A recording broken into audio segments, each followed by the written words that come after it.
I'm Carol Angela Davis, and thank you for joining me for Impact News. You know what? There's no such thing as a lone wolf, people. No such thing as a lone wolf. Peyton Gendron shot and killed 11 African Americans and 2 whites at the Top supermarket in Buffalo, New York. He is 18. Where are his parents? Where are these people? Do they check on their kids at all? My goodness. We now found out he drove 200 miles to the store where he carried out the attack. He did that in March. Okay, to do his reconnaissance mission. He was talked to by the security guard who asked him what he was doing there. He said he was collecting consensus data, okay? His parents didn't know where he was. This is an 18-year-old who drives 200 miles. I mean, he had to be gone for some time. Nobody knows anything where he is. Had no idea. That is what all the parents say of the sicko, hate-filled shooters. They just had no idea where he got these thoughts from. They have no idea how he could have been sensitized to hate black people and brown people. Well, you better get an idea because you know darn well that you raised him for 18 years and he lived in your house. So what were you talking about? Plus, you bought him a gun. What? If he had mental illness or if mental illness was coming upon him, guess what? He already had the gun. So that's just how ridiculous the parents are. We have to hold these parents accountable and others accountable if they espouse these hateful views or let them fester in their homes. There is no such thing as a lone wolf. This person was on the internet, on those websites, talking about an attack, showing his gun, talking about how on all these sites about how they hated black people. So there were people who knew, they knew he had a gun, they knew he hated blacks, and they knew he planned an attack, and nobody said anything. That's called a conspiracy. I'm sorry, there's no way you can slice that. There is no such thing as a lone wolf, okay? No one knew this man had done this reconnaissance mission. I don't think so. He picked multiple locations to kill black people. He talked about it on the internet. He spelled out his travel paths and the timing for each location. It's called a conspiracy. It must be prosecuted as such. And thankfully, Benjamin Crump is on the case because we know the civil suit will certainly follow the money and the trail on this young man. And it may not be that the regular justice system holds him accountable because remember, he is an alleged mass murderer who already was allowed to surrender and didn't have a scratch on him. Not a scratch on him, people. We have yet to see video of his parents getting outed for their son, which they would have done with anybody, certainly any person of color. That's also a conspiracy to let white supremacists do whatever they want with little to no retribution. And that's why society is in turmoil and our country could be felled by people who are anti-democracy. I'm Carol Angela Davis. Stay vigilant. Welcome to Impact News. I'm Carol Angela Davis, and we begin with your headlines, your news for the news portion of the program. Supreme Court Hater-in-Chief Clarence Thomas, he's whining again. Who's surprised? Also today, the unions are coming to a Starbucks near you. Support them. Plus, new restrictions finally in the usage of facial recognition software. Then a former Haitian senator faces charges in the assassination of Haiti's president. Plus, fossil fuels and the petrochemicals that go with them now found in pregnant women. Seriously? Also today, we have the first black woman confirmed to the Federal Reserve Board, and then the very bad behavior of the premier of the British Virgin Islands. Stay with me. Supreme Court Justice Clarence Thomas, a.k.a. Whining Clarence and Hater-in-Chief, that's right, folks, says that leaked Supreme Court opinion, you remember that one, destroyed trust at the Supreme Court. No, Clarence, you destroyed the trust, not the leaked opinion. That's what's saving us, okay?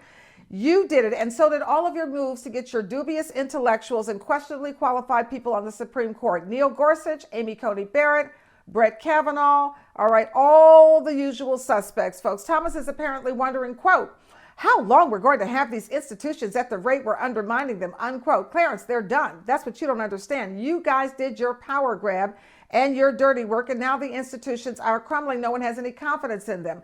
The good news is in the crumbling, maybe we'll get a chance to get rid of you. Wouldn't that be fantastic? The court must be, or at least diluting you. The court must be expanded if it is ever to be taken seriously again. Don't forget that Supreme Court Justice Clarence Thomas's wife, Ginny Thomas, was at the January 6th insurrection, and he's such a lightweight that he sat on the Supreme Court bench and didn't ask a single question for 10 years. Seriously, Clarence, come on now. You can do better than that. We have no confidence in you or the court. All right? You did it. Let's move on. In labor news, employees at 2 Starbucks restaurants in Santa Cruz, California, they won union elections, and that is great news for workers on any job, anywhere. Meanwhile, Starbucks management doing everything they can to put down the unionization effort. Folks, Representative Ro Khanna, a Democrat from California, says this: unions are the counterweight to corporate power, unquote, and we know that's true.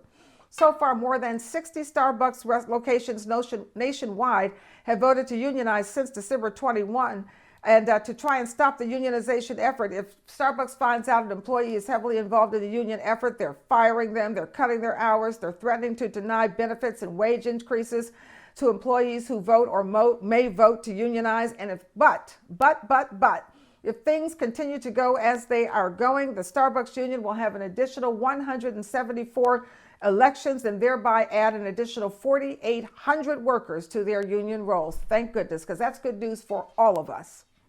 All right, looking at crime, we are getting somewhere. Today we have a restriction in the usage of facial recognition images, and it's all due to accusations that facial recognition startup Clearview AI collected people's facial photos without their consent.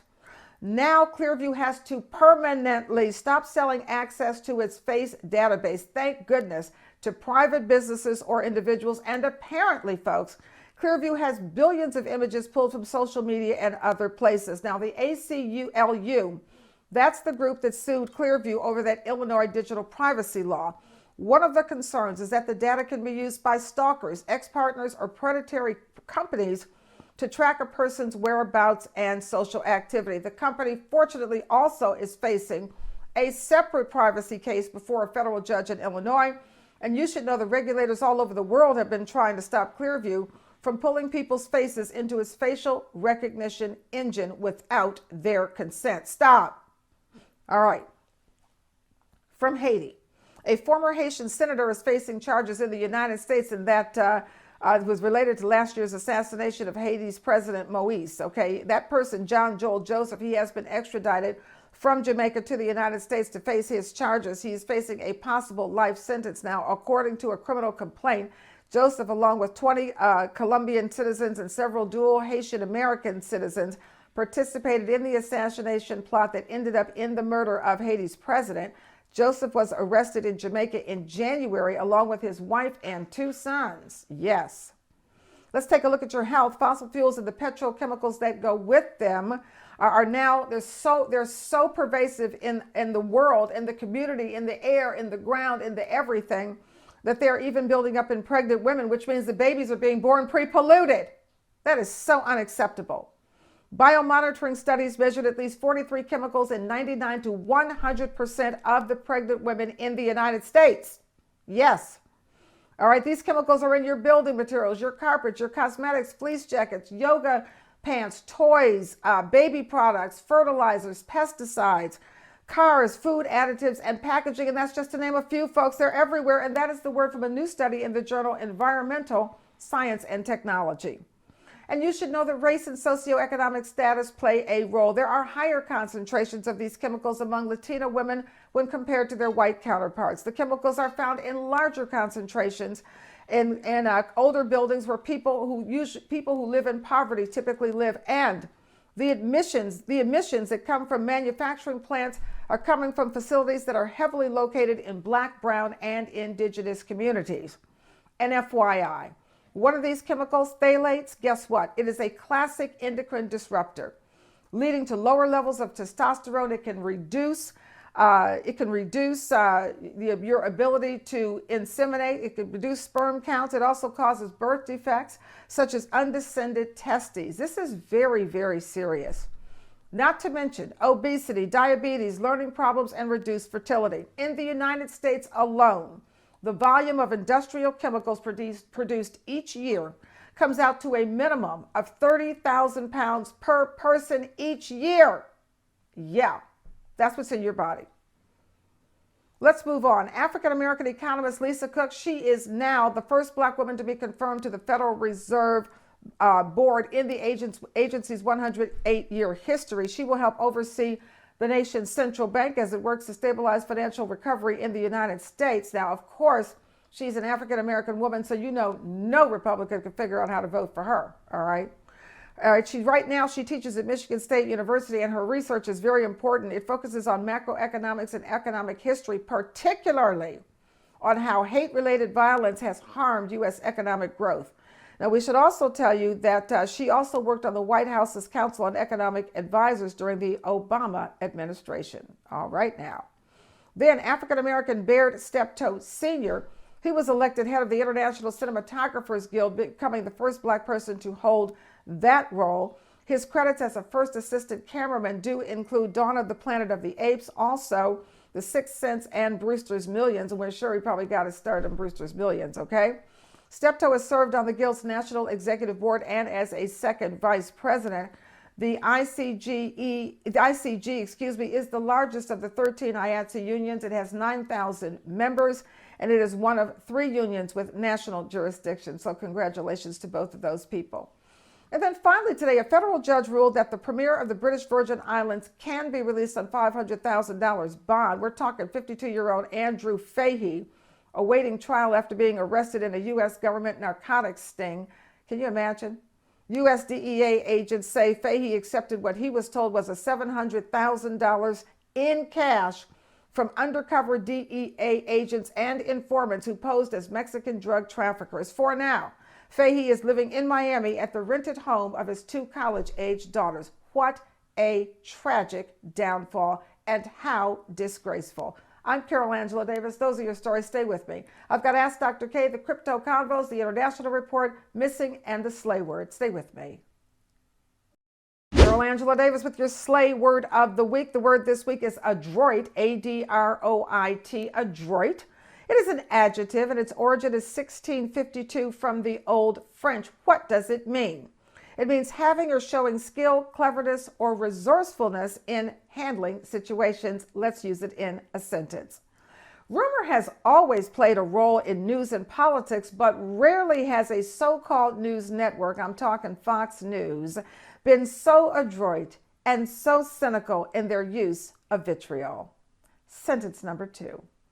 White supremacists are very adroit at blaming others for their problems, which is why they never learn and they never get stronger. Adroit, your Slay Word of the Week, having or showing skill, cleverness, or resourcefulness in handling a situation. Use it, folks. Level up that vocab this week. I'm Carol Angela Davis. Stay with me. I'm Otha Smith, CEO and founder of Tetragram, a mobile app for cannabis consumers to keep track of the products they purchase, rate the effectiveness of that product, and then share those personal reviews with others. I'm here today at Marion Main Dispensary in Capitol Heights, Maryland, owned and operated by my homegirl, Hope Wiseman. Please download the Tetragram app today and take control of your personal journey with cannabis. Where are you? We are looking to find African American girls in this missing segment, and with the community's help, we will find you. Here's our feature for the week. 27-year-old Raja McQueen was last seen in her vehicle at a Cleveland, Ohio gas station in June of 2021. She was reportedly in the passenger seat of her 2018 silver Nissan Sentra. Raja is the mother of 2 sons. Raja McQueen is 5'7" tall, weighs about 135 pounds, has black or dark brown hair and brown eyes. Her car's license plate number is JGH3953. That is the license plate number for her silver Nissan Sentra. That plate again, JGH3953. Crime Stoppers is offering a $5,000 reward. Call Cleveland Police at 216-623-5418. That number again, 216-623-5418, if you have any information about Raja McQueen's disappearance. Where are you? Please know we are out there looking for you, and with the community's help, we know we will find you. We are back with your International Report with Dr. Inge Ebon-Harstra. Welcome, Eni. Thank you, Carol. And what are we going to talk about today? I thought that we might look a little bit more closely at the fallout of the Cambridge's Caribbean tour just recently, because I think it says a lot about the future of the monarchy. What you saw there was a flash of great republicanism in the space of the Jamaicans and the Bahamas, but it also spoke to what happens to the Commonwealth after the Queen dies. We know that there's a commitment to Charles to become head of the Commonwealth, but even William is questioning, should a hereditary monarch be head of the Commonwealth? Doesn't that speak to a legacy of colonialism and imperialism that we want to get past? But I think what was interesting for me was looking and seeing how William was trying to rethink his situation after that tour. And basically he said that he intends to break with tradition in his reign and become a unifying force with a slimmed down royal household and more reactionary and agile approach to communications. And that would depart from the never complain, never explain. But as journalists have said, it's going to take more than, you know, being reactionary and agile in the face of your communications. It's going to take much more than that. One of the first things that has to change has got to be the senior ranks of the royal household. It is extremely homogeneous and made up of the best families in the land. Now that will have to be changed to reflect more of the reality of the nation as it stands. And so, you know, what else could they do? I mean, basically, I think that, you know, when they look at themselves, they have to look at their staff, they have to look at their whole approach to the Commonwealth and to slavery and to reparations. The government is going to have to address that. And they're going to have to look again at what we do with those royal tours. And I'm going to be watching this space and watching this story, because I think the House of Windsor has always survived, but we will see yet another iteration of the House of Windsor. So that's it from me, from Dallas, of course, not Tanzania, saying good night in Yanga Bonghasco International Report. Oh, we're back with your crypto convos with Lionel the Builder Sapp, and we're talking today, we're showing you those charts again, because you have to understand how to read those charts in order to move forward. Welcome, Lionel. Hi, thank you for having me again. So let's jump right into it.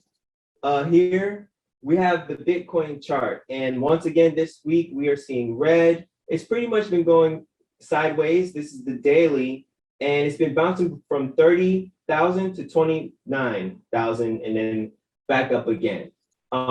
Here's the 7-day, the weekly chart. As you can see, it's pretty sideways. But what I wanted to reiterate from before, from last week, was that you have to have patience and you have to take your emotions out of your investing and be okay trading. And the example that I wanted to give was, okay, there's 2016. We all see how low Bitcoin is in 2016. It was only $500 from 2013 to 2017. So that's 4 years. And then it went all the way up to 19,000. So you can imagine yourself finding out about Bitcoin, and then you see it at what? Let's go with 10,000, right? You buy it 10,000. It goes up to 16,000, and you don't sell because everybody's saying it's going to 100,000. And then it goes down. It went all the way down to 3,000. Bitcoin went from, so you would have lost out on 7,000, and what most people would have sold. Right now, if you panic, you get into that mindset, you don't take your emotions out, you sell. And if you would have waited 3 years, we go all the way up to 60,000. So you was actually at a perfect position. You're here long term when you zoom out. So then, you know, historically, it repeats itself. Even from that 60,000, it went down again to 30, up higher to 61. And where are we at now? 29. So like I said last time, we can't see over here yet, but we might be here again. This is not financial advice, but historically, it always goes back to all-time high. So in the zoom out, this is a perfect place to be.